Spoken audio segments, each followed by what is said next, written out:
Ne commence pas 2026 comme tu as commencé toutes les autres années, les mains pleines de résolution et le cœur vide de direction. Avant même que le temps ne tourne la page, une question te fait face, silencieuse mais implacable. Avec quel esprit entres-tu réellement dans cette nouvelle année? Beaucoup avancent sans bénédiction consciente, sans alignement intérieur, espérant que le hasard fera ce que l'âme n'a pas osé demander. Cette vidéo n'est pas une promesse facile, c'est une traversée. Ici, tu ne vas pas seulement prononcer une prière, tu vas comprendre ce que signifie bénir son chemin avant de le parcourir. Si cette réflexion résonne en toi, écris en commentaire cette phrase « Je choisis d'entrer éveillé ». Abonne-toi à la chaîne Réveil de l'âme chrétienne. Aime cette vidéo et reste jusqu'à la fin, car la vérité que tu vas entendre n'élève pas la voix, mais elle transforme profondément. Depuis l'Antiquité, les sages ont compris que le passage d'un cycle à un autre n'était jamais neutre.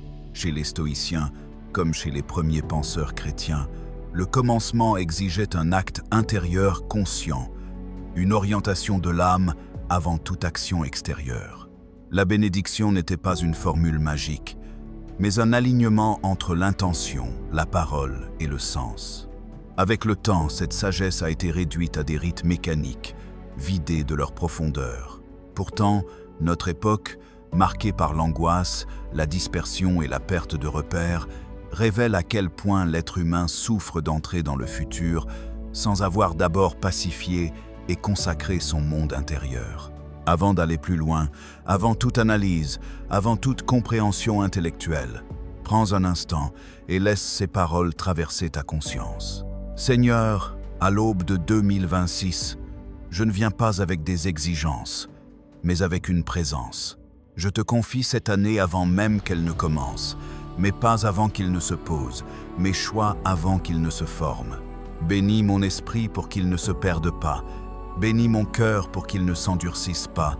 Bénis mes yeux pour qu'ils voient au-delà des apparences. Et bénis mon silence autant que mes paroles. Que ce qui doit mourir me quitte sans résistance, et que ce qui doit naître trouve en moi un terrain humble et prêt. Amen. Maintenant, comprends ceci profondément. Une prière de bénédiction n'est pas une demande adressée à un ciel lointain. C'est un acte de positionnement intérieur. Lorsque tu bénis ton année avant de la vivre, tu refuses d'entrer dans le temps comme une victime des circonstances. Psychologiquement, tu romps avec la posture passive qui attend que les événements décident de ton état intérieur. Philosophiquement, tu affirmes que le sens précède l'expérience. La plupart des êtres humains font l'inverse. Ils vivent d'abord, puis ils tentent de donner un sens à ce qu'ils ont subi. C'est là que naît la fatigue existentielle, cette impression de toujours courir après sa propre vie. Bénir 2026, c'est déclarer que ton esprit ne sera plus un champ de bataille permanent. Les neurosciences modernes le confirment, sans employer le mot sacré. L'intention consciente restructure l'attention, et l'attention façonne la réalité vécue. Quand tu commences une année sans intention bénie, ton esprit reste dispersé, vulnérable aux peurs collectives, aux drames médiatiques, aux comparaisons toxiques. Mais quand tu consacres intérieurement le temps qui vient, tu crées un axe intérieur. Cet axe devient un point de retour lorsque le chaos extérieur tente de t'absorber. Il y a une vérité dérangeante que peu osent affronter. Beaucoup priant pour être bénis, mais refusent de devenir des réceptacles capables de porter la bénédiction. Une bénédiction authentique transforme d'abord la structure intérieure avant de modifier les circonstances. Elle t'oblige à abandonner certaines identités confortables, comme celle de la personne incomprise, de l'éternel retardataire ou de celui à qui la vie doit toujours quelque chose.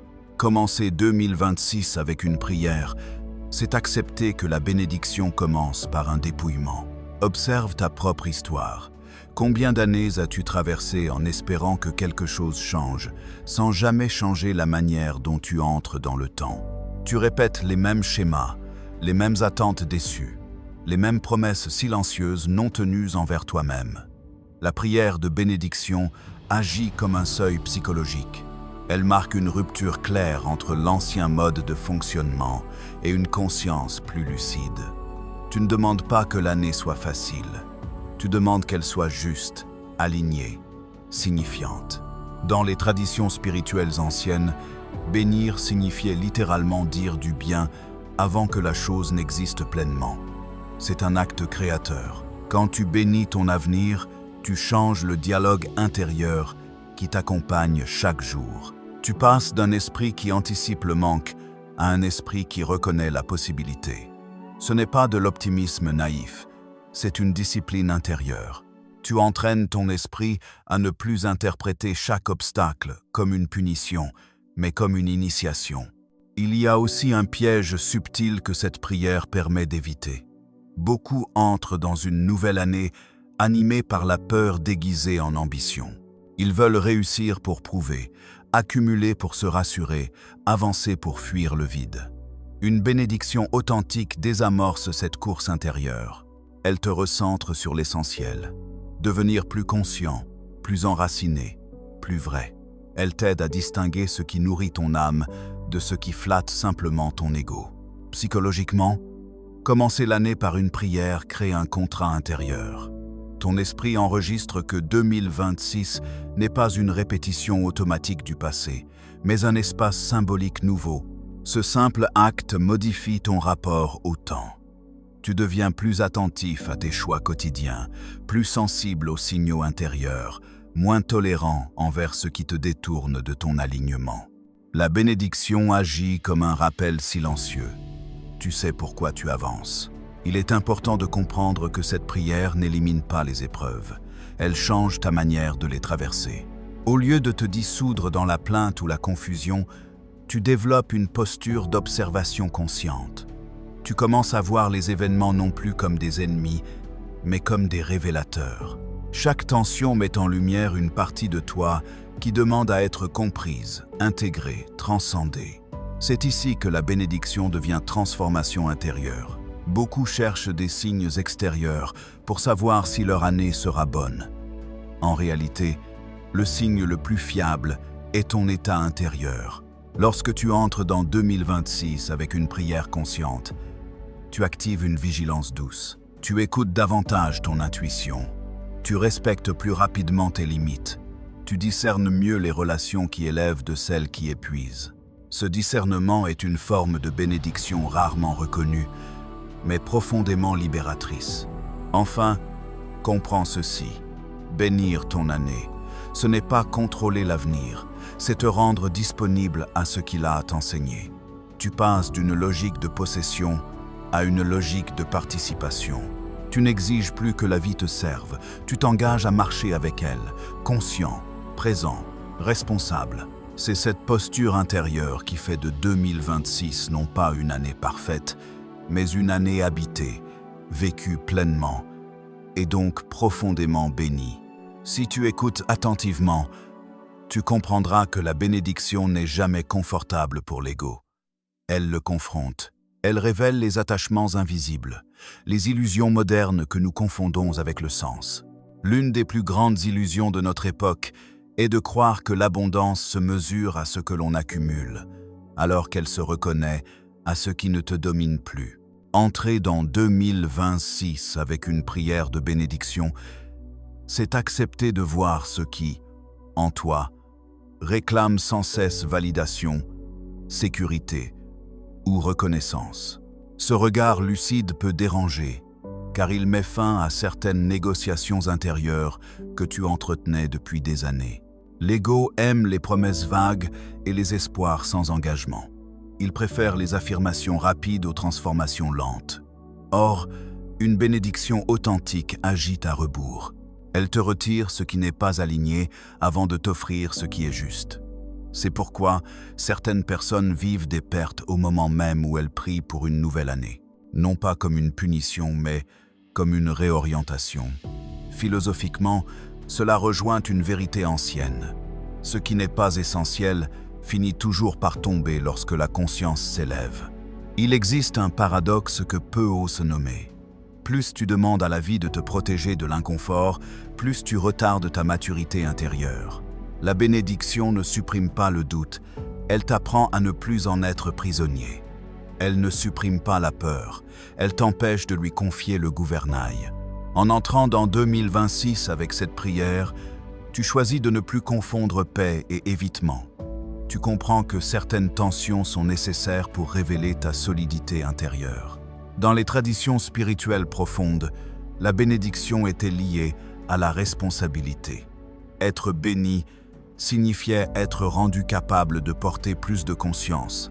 Aujourd'hui, beaucoup veulent les fruits sans accepter la croissance intérieure qui les rend possibles. C'est là que naît la frustration moderne.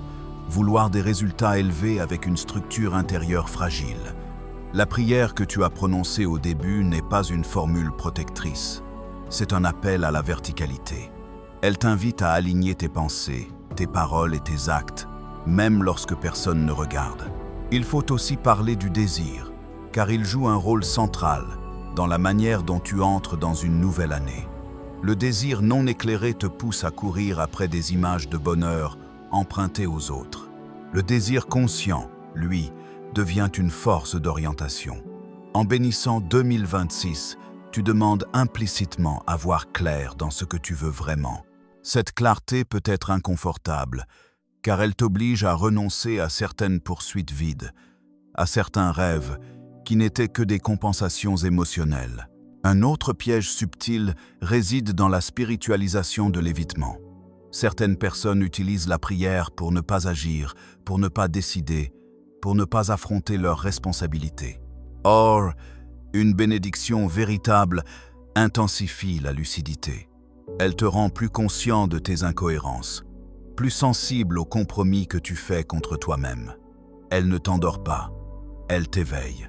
Et cet éveil exige parfois des choix clairs, même s'ils sont inconfortables à court terme. Il est important de comprendre que le temps n'est pas seulement une succession de jours.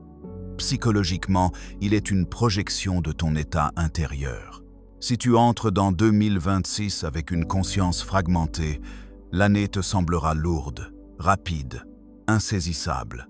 Si tu y entres avec une bénédiction consciente, le temps devient un allié. Tu apprends à ralentir intérieurement, à habiter chaque moment avec plus de présence.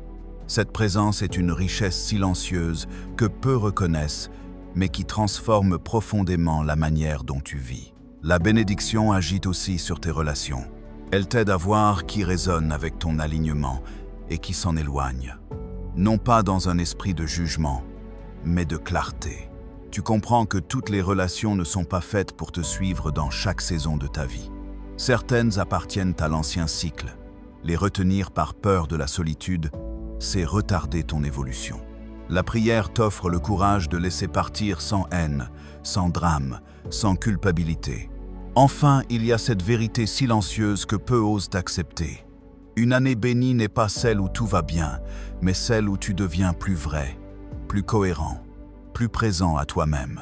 2026 n'a pas besoin d'être spectaculaire pour être transformateur. Il a besoin d'être vécu avec conscience.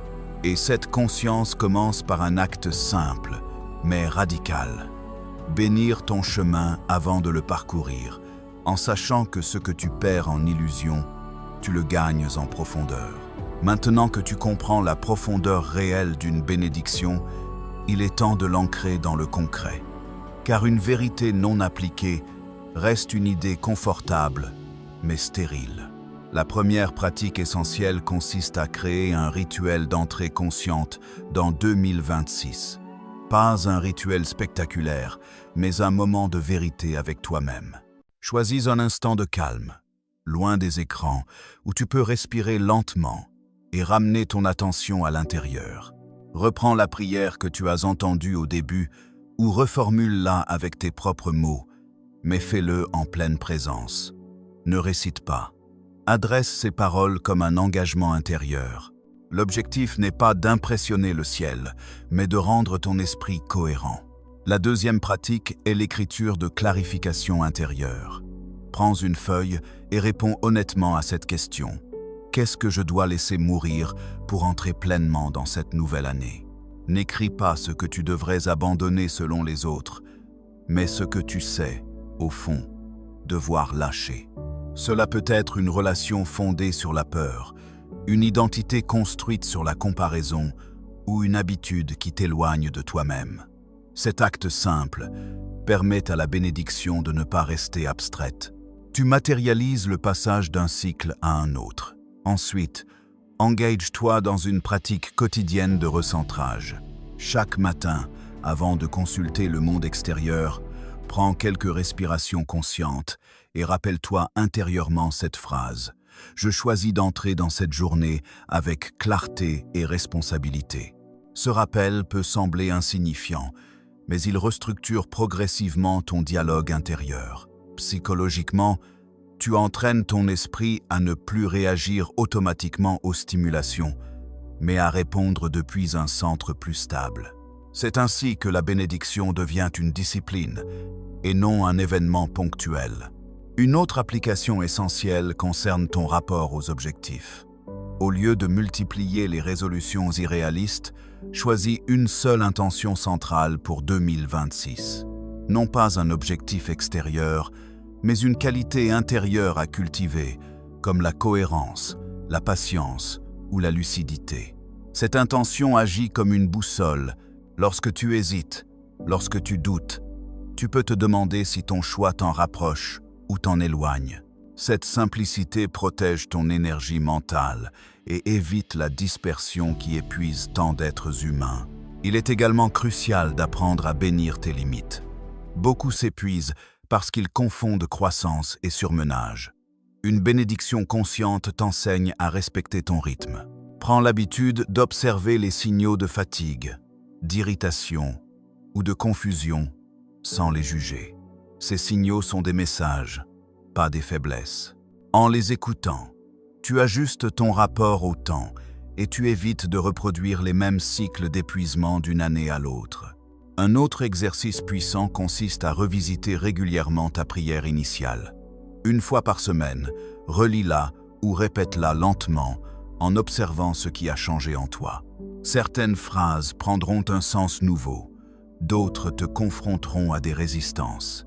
Cette confrontation n'est pas un échec, c'est un indicateur de croissance. Elle te montre où ton ego tente encore de reprendre le contrôle et où la conscience est en train de s'installer. N'oublie pas non plus l'importance du silence. Dans un monde saturé de bruit, le silence devient un acte de résistance intérieure. Accorde-toi des moments sans distraction où tu n'essaies pas de comprendre, d'analyser ou d'améliorer quoi que ce soit. Laisse simplement être. C'est souvent dans ces espaces silencieux que les véritables ajustements intérieurs se produisent. La bénédiction agit alors sans effort, comme une réorganisation naturelle de ton monde intérieur. Enfin, prépare-toi à rencontrer des obstacles. Ils viendront, non pour invalider ta démarche, mais pour la tester. Lorsque tu en rencontres un, évite la réaction automatique qui consiste à te demander pourquoi cela t'arrive. Pose plutôt cette question plus mature. Qu'est-ce que cette situation m'invite à ajuster? Cette posture transforme chaque difficulté en terrain d'apprentissage. Et c'est ainsi que 2026 cesse d'être une simple succession de jours pour devenir un chemin conscient, vécu avec présence, responsabilité et profondeur. Arrivé à ce point, tu comprends que commencer 2026 par une prière de bénédiction n'est pas un geste symbolique parmi d'autres, mais un acte fondateur. Ce n'est pas une tentative pour contrôler l'avenir, ni une fuite spirituelle face aux incertitudes. C'est un choix lucide de présence. Tu as vu que la bénédiction agit d'abord comme un miroir, révélant ce qui doit être abandonné, clarifié ou réorienté avant même que les circonstances ne changent. Elle ne promet pas une année sans heurts, mais une année habitée par une conscience plus profonde. Ce que tu emportes avec toi, ce n'est pas une formule, mais une posture intérieure, une manière différente de traverser le temps, de répondre aux tensions, de faire face aux doutes sans te perdre. 2026 ne sera pas transformateur, parce que les événements seront favorables, mais parce que tu auras appris à ne plus leur confier ton centre. C'est cette stabilité intérieure qui devient la véritable bénédiction, celle qui ne dépend ni des résultats immédiats, ni du regard des autres. Peut-être réalises-tu maintenant que tu n'as jamais vraiment manqué de force, mais de clarté.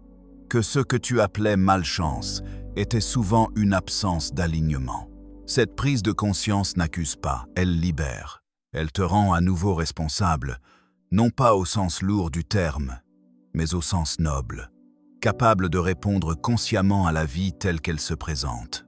Et cette capacité change tout, même lorsque rien ne semble changer à l'extérieur. Avant de fermer cette vidéo, prends un instant pour revenir intérieurement à ta prière. Pas pour la répéter mécaniquement, mais pour en ressentir l'écho. Demande-toi si tu es prêt à vivre cette année avec plus de vérité que de confort, plus de présence que de contrôle. Si la réponse est oui, alors tu es déjà entré dans 2026 d'une manière différente. Si ce chemin intérieur résonne en toi, laisse une trace consciente en aimant cette vidéo et en partageant en commentaire ce que tu choisis de bénir pour cette nouvelle année. Abonne-toi à la chaîne Réveil de l'âme chrétienne pour continuer cette exploration profonde de la conscience, de la foi et de la transformation intérieure. Et souviens-toi de ceci, le temps ne transforme rien par lui-même. C'est la conscience avec laquelle tu l'habites qui bénit chaque pas.